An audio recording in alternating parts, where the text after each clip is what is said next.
Isipin mong magising isang umaga at malaman na ginawa ng Amerika ang hindi maiisip. Pinirmahan na ng presidente ang utos. Isinasara na ang mga base, umuuwi na ang mga barko at winawasak na ang mga kasunduan. Umalis na sila sa NATO. Ayaw na ng Washington na garantiyahan ang seguridad ng iba. Ano mangyayari kung ang pinakamakapangyarihang bansa sa kasaysayan ay magdesisyong hindi na kailangan ng iba? Ang unang bitak ay hindi lumalabas sa London o Tokyo. Lumalabas ito sa isang subasta ng bono sa New York.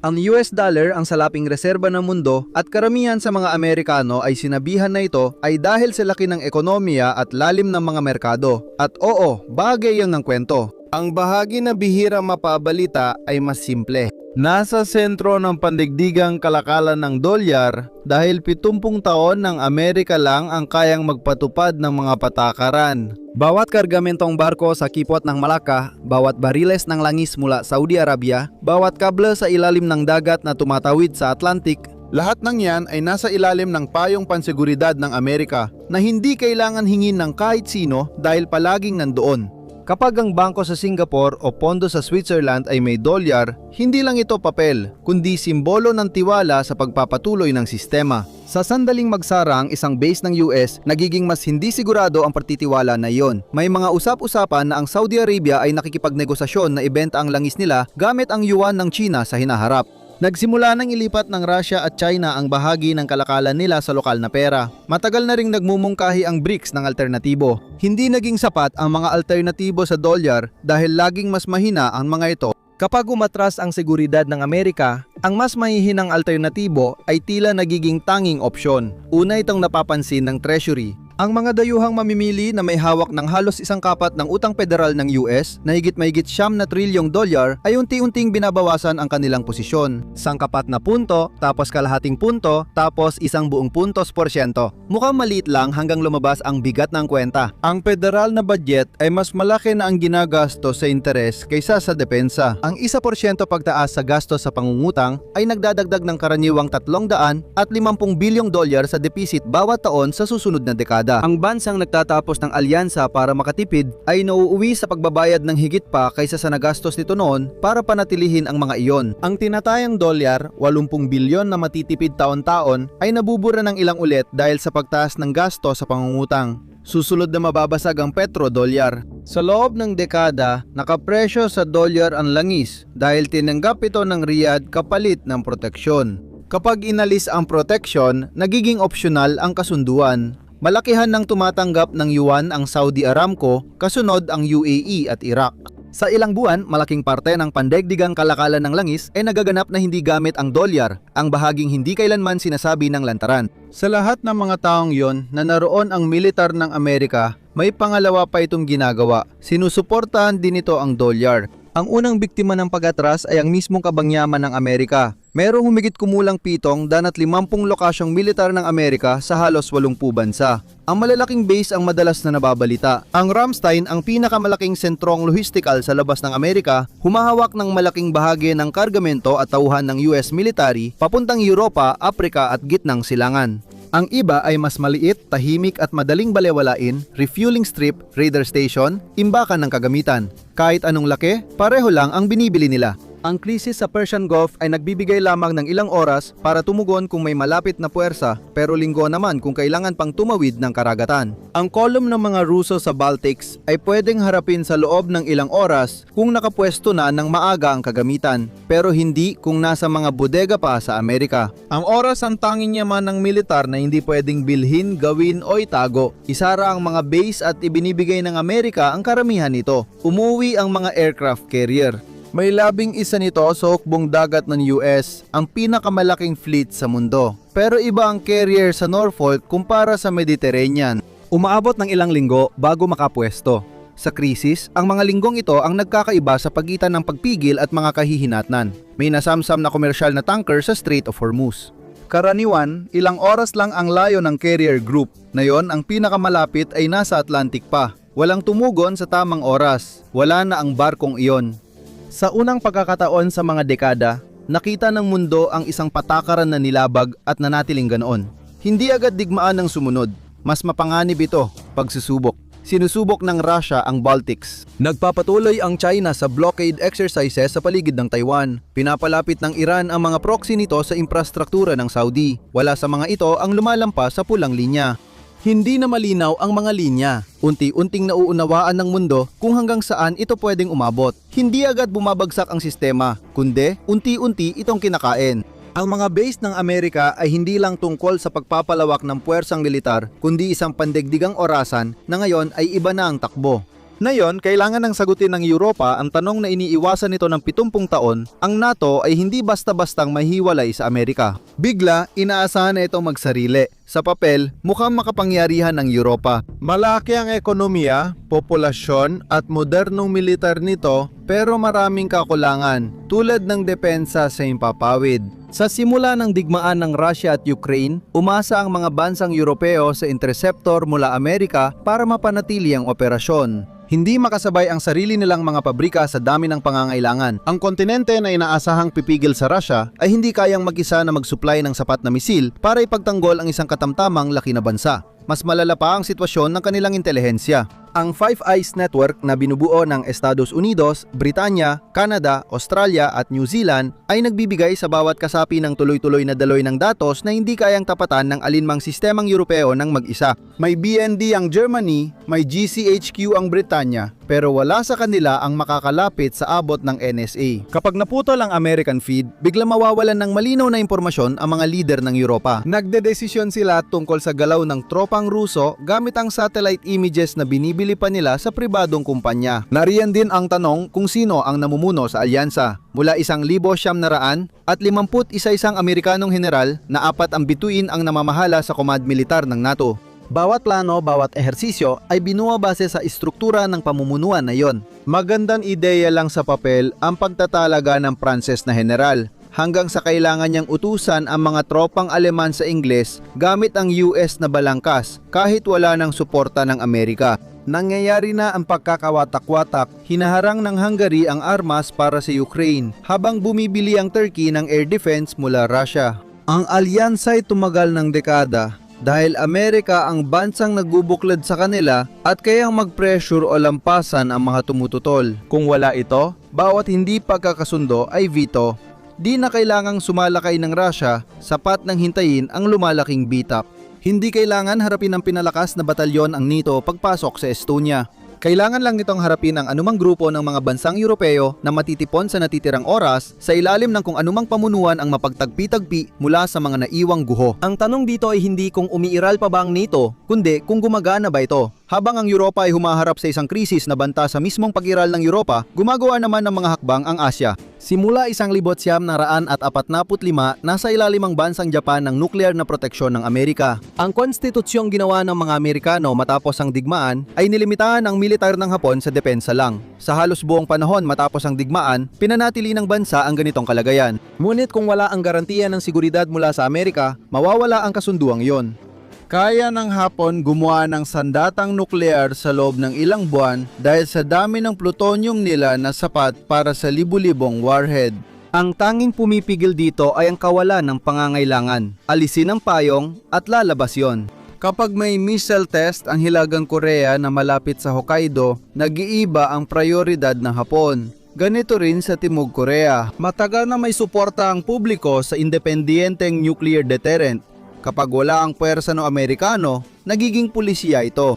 Malaking banta ang nuclear arsenal ng Pyongyang habang panakot ang puwersang Amerikano sa Korea. Kung aalisin ang mga tropa, dapat manggaling sa iba ang panakot. Taiwan ang lalagay sa pinakadelikadong posisyon. Ang patakaran ng Amerika sa Taiwan ay sadyang nasa gray zone. Nakabatay ang seguridad nito sa kalabuan. Hindi formal na kinikilala ng Washington ang kasarinlan ng Taiwan. Hindi rin ito formal na ipinapangakong ipagtatanggol ang isla. Iniiwan lang nito ang tanong na bukas upang mapaisip ang Beijing na masyadong mataas ang pananiko para kumilos. Ang mga pabrika ng TSMC sa Hsinchu na gumagawa ng karamihan sa pinaka-advanced na semiconductor sa mundo ay nasa loob ng gray zone na yon.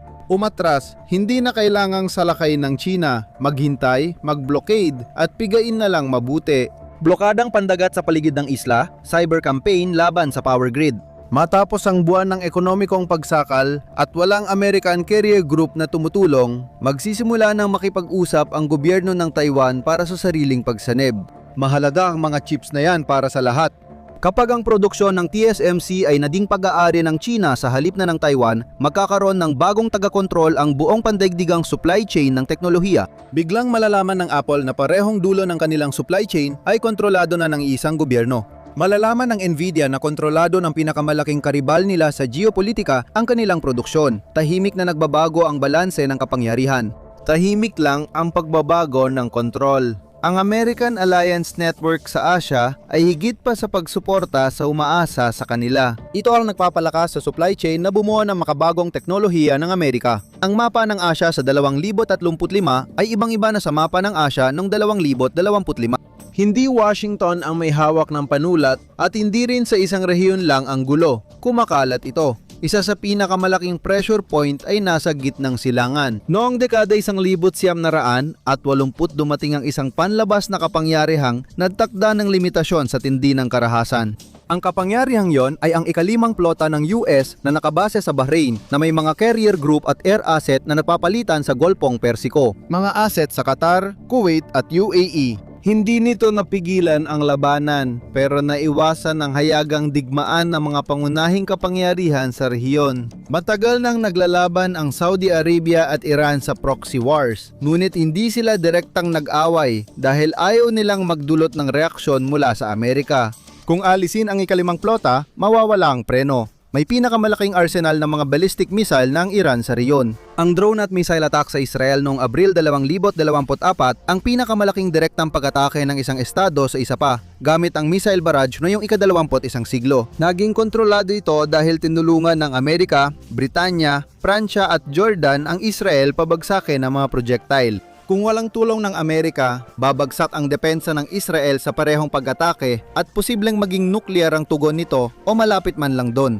At ang Saudi Arabia ay nagmamasid ng may kaba. Nagbigay na ng pahiwatig ang kaharian na kung magkakaroon ng bomba ang Iran, magkakaroon din sila. Malaki ang posibilidad na bibili sila ng warhead mula sa Pakistan dahil matagal nang pinopondohan ng Saudi ang nuclear program ng Pakistan. Ang disinasabing kasunduan ay laging ibabalik ang pabor kapag kailangan.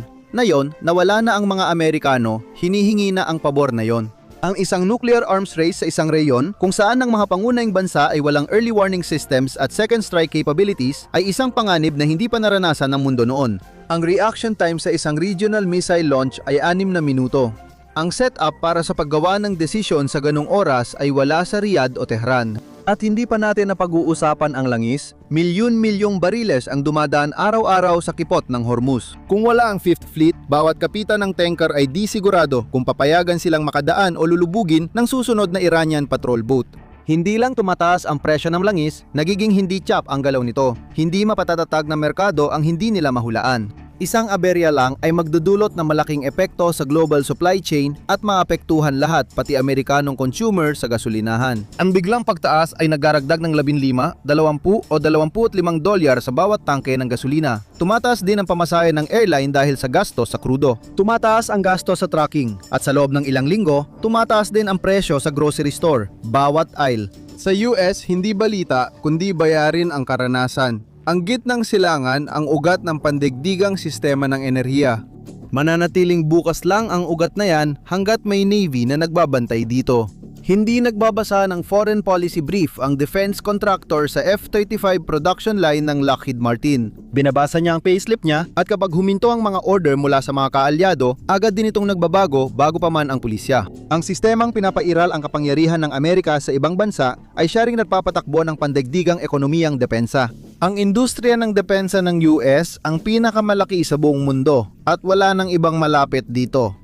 Ang mga kumpanya tulad ng Lockheed Martin, Raytheon at Boeing ay bumubuo ng malaking bahagi ng pandaigdigang paggasta sa depensa. At hindi lang ito tungkol sa mga binibili ng Amerika, kasama rin dito ang mga binibili ng mga kaalyado. Ang programang F-35, ang pinakamahal na sistemang sandata sa kasaysayan, ay nananatiling kayang tustusan dahil sa mga kaalyadong bumibili nito. Ang Britanya, Italia, Australia, Hapon, Polonya at mahigit sa 100 iba pa ay lahat pumirma na. Ang unit cost ng eroplano ay bumaba sa paglipas ng panahon dahil ang produksyon nito ay naipamahagi sa napakaraming mga customer.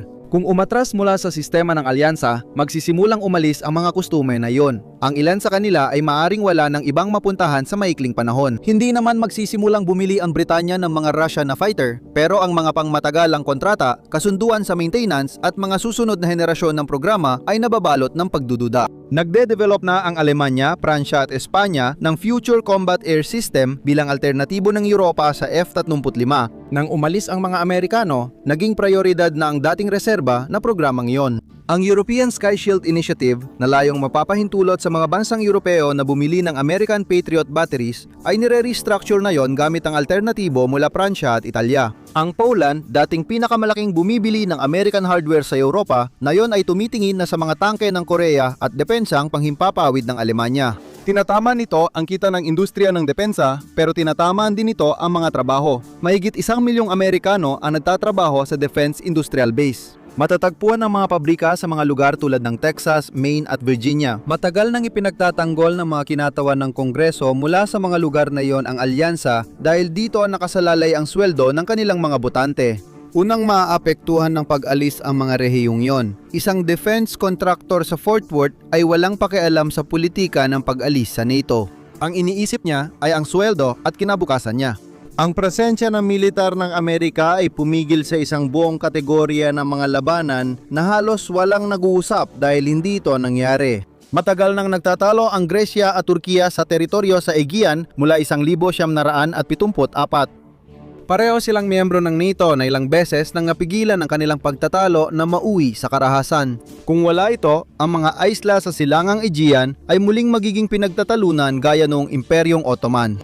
Sa loob ng mga dekada ng may alitan ng Pilipinas at China ukol sa Scarborough Shoal at Spratly Islands, ang mga obligasyong pangkasunduan ng Amerika sa Maynila ang nagpapanatili sa sigalot sa antas ng mga water cannon at mga paghaharap ng Coast Guard. Kung wala ang mga obligasyong iyon, magiging Chinese Navy ang Chinese Coast Guard at ang mga pinag-aagawang isla ay magiging pag-aari ng China. Nagkaroon ng digmaan ang Armenia at Azerbaijan noong 2020 at 2023 at tahimik ang tugon ng internasyonal na komunidad dahil wala ni isa sa kanila ang kaalyado ng Amerika sa ilalim ng isang tratado. Layon, paramihin mo ang patay na yan ng 30 beses. Sa bawat rehiyon, iniisip ng maliliit na bansa na igagalang ang kanilang hangganan dahil mas mahal ang gastos ng pananakop kaysa sa makukuha rito. Karaniwan, ang malalakas na bansa ay naguunahan sa teritoryo kung walang panlabas na puwersang nagtatakda ng hangganan. Madalas magdigmaan ang malalaking bansa at nagbabago ang hangganan kada henerasyon. Karaniwan ding nilalamon ng mga kapitbahay ang maliliit na bansa. Ang pag-alis sa NATO ay hindi magdadala ng kapayapaan at ibabalik lang ang dati, pero ngayon may mga sandatang wala noon. Noong 2015 isang cyber attack na iniugnay sa intelihensya ng Rusya ang nagpatumba sa malaking bahagi ng power grid ng Ukraine sa taglamig. Dandang libong tao ang nawalan ng kuryente at init sa gitna ng sub-zero na temperatura. Nangyari ang pag-atakeng iyon habang ang pagpigil ng Amerika ay formal pang umiral. Kung mawala ang pagpigil, magagamit ang kasangkapan bilang unang hakbang bago gumamit ng anumang konbensyonal na sandata, hindi bilang babala. Bihira ang mga digmaan na sadyang pinlano. Kadalasan, sila ang mga digmaang hindi nagsimula noon dahil ang kapalit ng pagsisimula ng mga iyon ay tugon ng Amerika. Tanggalin mo ang tugon na yon at mag-iiba lahat ng kalkulasyon. Malamang na mas maliit na bansa kaysa Russia o China sa isang rehiyong hindi ganong napapansin ang unang susubok nito, nagagawa ng bagay na dati hindi maiisip. Kapag may president na, lahat ay nagmamasid. Ang bansang tumiwalag ay hindi naging mas malakas na Amerika na napalaya sa pasanin. Naging mas maliit na Amerika ito na hindi na nakakakuha ng balik mula sa 70 taon ng pamumuhunan. Ang trilyong ginastos sa base, barko at eroplano ay hindi naging regalo sa mga kaalyado. Iyon ang naging kapalit ng pagpasok sa sistema. Binigyan ang mga kumpanyang Amerikano ng prioridad sa mga pangunahing merkado sa mundo. Ginawa nitong sentral ang mga bangkong Amerikano sa pandaigdigang pananalapi at ibinigay nito sa intelihensyang Amerikano ang pinakamalawak na network ng pangangalap ng impormasyon na nabuo kailanman. Lahat ng mga benepisyong yon ay nagmula sa mga alyansa. Wala ni isa sa mga iyon ang mananatili kung mag-uurong tayo.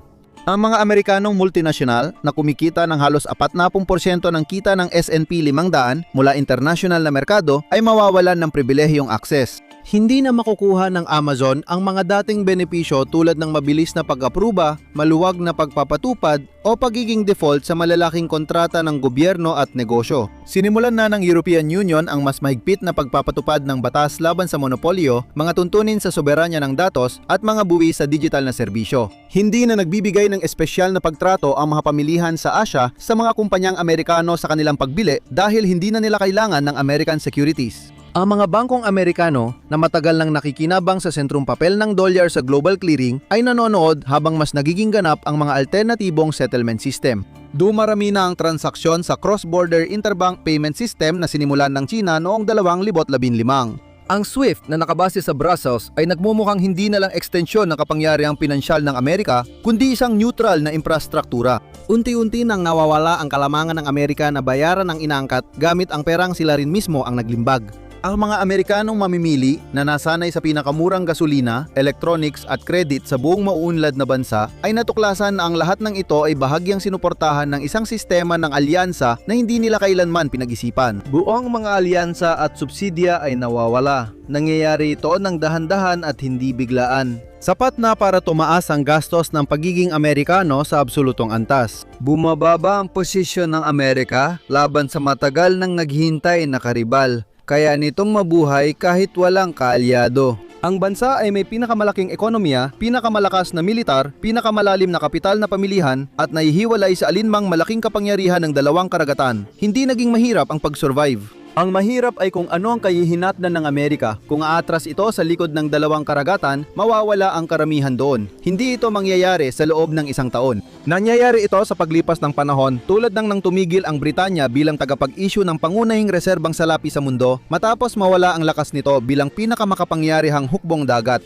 Bawat imperyo na pinili ang ginhawa ng pagkakahiwalay kaysa sa realidad ng pagkakaugnay-ugnay ay natuklasan na ang mundo ay patuloy na umiikot kahit ano paman. May bersyon ng kwentong ito kung saan ang pag-atras ang tamang desisyon, isang bersyon kung saan ang mga gastos ng imperyo ay talagang mas mataas kaysa sa mga benepisyo. Matagal ang pinagtatalunan ng seryosong tao ang bersyong iyon. Kaya dapat itong seryosohin. Ang bersyon kung saan basta na lang lalayo ang Amerika at magiging mas malakas, mas malaya at mas mayaman dahil dito ay hindi talaga ipinapakita ng mga numero. Matibay pa rin ang militar pero lumiit na ang bansa sa paligid. Lumiit ito sa impluwensa, sa abot at sa bahagi ng mga desisyong pandaigdig na ginagawa sa Washington imbes na sa Beijing o Brussels o Riyadh. Hindi naghihintay ang mapa. Habang nagdidebate pa sa Washington kung ano ang isinuko, kontrolado na ng Beijing ang panulat. Ang pag-alisa nato ay hindi tungkol sa natalong digmaan, sa isang eleksyon o sa isang labanan, kundi sa paggawa ng desisyon. At ang pinakamahal na bagay sa geopolitika ay hindi kailanman ang gastos ng pananatili. Lagi itong ang presyo ng pag-alis. Binabayaran ito ng dahan-dahan, palihim, at ng mga taong hindi naman nabigyan ng boses sa desisyong nagbago ng lahat. Salamat sa pagsama sa akin na yon. Sana nagustuhan mo ang video. Kung gusto mo pa ng ganito, mag-subscribe at i-on ang notifications. Malaking tulong ito. Salamat ulit. Magkita tayo sa susunod sa Map Pack.